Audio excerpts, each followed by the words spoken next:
नमस्कार दोस्तों, मैं आपका दोस्त हाजिर हूँ फिर से एक नई और महत्वपूर्ण जानकारी को लेकर के। दोस्तों, प्रकृति का खजाना अनमोल और असीमित है। इसमें अनेक ऐसी वनस्पतियाँ पाई जाती है जो चमत्कारिक गुणों से भरी होती है। ये चमत्कारिक जड़ी बूटियाँ और पेड़ पौधे हमारे आसपास में ही होते हैं, लेकिन जानकारी के अभाव के कारण हम इसके गुण और फायदे से अनजान होते हैं। दोस्तों, प्रकृति के खजाने की खोज को आगे बढ़ाते हुए आज हम एक दिव्य और चमत्कारिक जड़ी बूटी कलिहारी के बारे में बात करेंगे। इसकी पहचान आपको कराएंगे। कलिहारी का पौधा वर्षा ऋतु में उत्पन्न होता है और वर्षा ऋतु में ही रहता है, बाद में ये सूख जाता है। ये पौधा हल्दी के पौधे से कुछ मिलता जुलता दिखाई देता है, लेकिन इसके पत्ते बहुत नोकदार होते हैं। ये पौधा बहुवर्षायु होता है और वर्षा ऋतु में इसे सुंदर पुष्प लगते हैं। इस पौधे की जड़ में एक कंद बनता है जो एल आकार का रहता है, जिसका उपयोग औषध कार्य में किया जाता है। इसके कंद दूसरी वनस्पतियों की तरह लंबे लंबे नहीं होते, लेकिन अलग प्रकार के होते हैं। यही इसकी सही पहचान है। दोस्तों, 7 पौधे ऐसे हैं कि जिसकी गणना आयुर्वेद शास्त्रों में उपवेश में की गई है। ये कलिहारी का पौधा भी इन 7 पौधों में से एक है। इसलिए इसका औषध कार्य में उपयोग करने से पहले इसका शोधन अवश्य करना चाहिए, फिर इसका प्रयोग करना चाहिए। और छोटे बच्चे तथा गर्भवती स्त्रियों को इसका प्रयोग नहीं कराना चाहिए। इसको शुद्ध करने के तरीके भी कई प्रकार के मिलते हैं। सबसे सरल तरीका है गौमूत्र में 2 से 3 दिनों तक भिगोकर रखें, या फिर त्रिफला के क्वाथ में 24 घंटों तक भिगो कर रखें, फिर इसका आप प्रयोग कर सकते हैं। या फिर दही में, मट्ठे में या गोबर में 24 घंटे तक भिगो कर रखने से भी ये शुद्ध हो जाता है। गौमूत्र में 7 दिनों तक रखने से ये कंद शुद्ध हो जाता है। इसके अलावा इसके कई तरीके भी हैं। मट्ठे में रखने से भी ये शुद्ध हो जाता है, गाय के गोबर में कुछ दिनों तक रखने से शुद्ध हो जाता है, या त्रिफला के क्वाथ में मंद आंच पर 3 से 4 घंटे तक उबालने से भी ये शुद्ध हो जाता है। शुद्ध किए बिना इसके कंद का उपयोग नहीं करना चाहिए, क्योंकि ये जहरीला होता है। कलिहारी का पौधा पहाड़ी क्षेत्रों में और जंगलों में उत्पन्न होता है। इनके पुष्प देखने में अग्नि की शिखा के समान दिखाई देता है। दूर से देखने पर इसके पुष्प अग्नि की लौ के समान दिखाई देते हैं, इसलिए संस्कृत में इसका एक नाम अग्नि शिखा है। आम भाषा में इसे लांगली कहा जाता है। कलिहारी का अंग्रेजी नाम दी ग्लोरी लिली और वैज्ञानिक नाम ग्लोरियोसा सुपरबा है। शरीर में किसी भी प्रकार की सूजन होने पर भी ये पौधा बहुत काम करता है। इसके अलावा दाद, खाज, खुजली, फंगल इन्फेक्शन और एक्जिमा में ये बहुत ज़बरदस्त फायदेमंद होता है।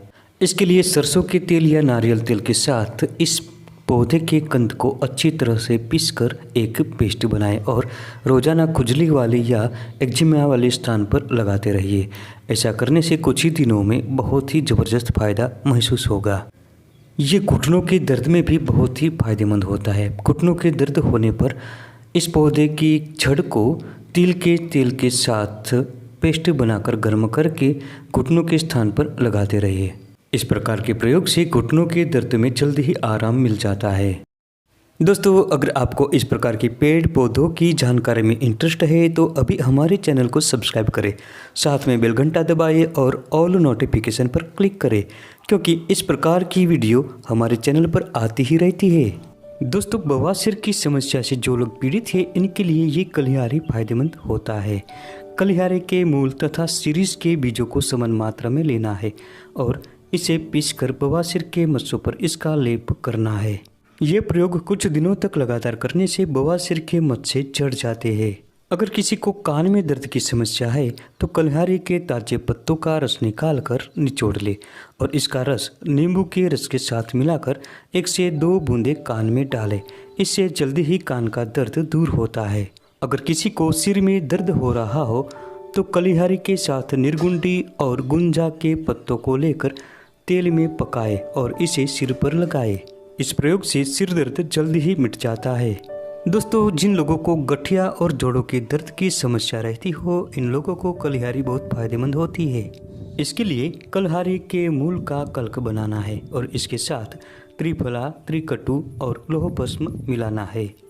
फिर इसे गुगलू, गुड़ूची और बिजोरा नींबू का रस या त्रिफला के क्वाथ की भावना देकर 1-1 ग्राम की गोली बनानी है अब इसमें से रोजाना 1 से 2 गोली लेने से सभी प्रकार के गठिया में बहुत फायदा होता है। दोस्तों ये त्वचा रोगों में भी अधिक फायदेमंद होती है। अगर किसी को सफ़ेद दाग हो गया हो तो इसके कंद को घिसकर रोजाना सफ़ेद दागों पर लगाना चाहिए। लगातार ऐसा करने से सफ़ेद दाग मिट जाते हैं। दोस्तों इसके मूल को पीसकर कांजी के साथ मिलाकर लेप करने से कई प्रकार के चर्म विकार मिटते हैं। दोस्तों अगर शरीर में किसी भी अंग में किसी कारणवश लोहे की कील, कंकड़, कांटा, पत्थरी या कांच घुस गया हो तो ऐसी स्थिति में इसे बाहर निकालने के लिए लांगली बहुत फायदेमंद होती है। दोस्तों इसके कंद को लाकर पीसकर इसका लेप बनाकर रोजाना उस स्थान पर लगाने से कुछ ही दिनों में बड़ी सरलता से ये बाहर निकल जाता है। तो दोस्तों ये थी आज की महत्वपूर्ण जानकारी।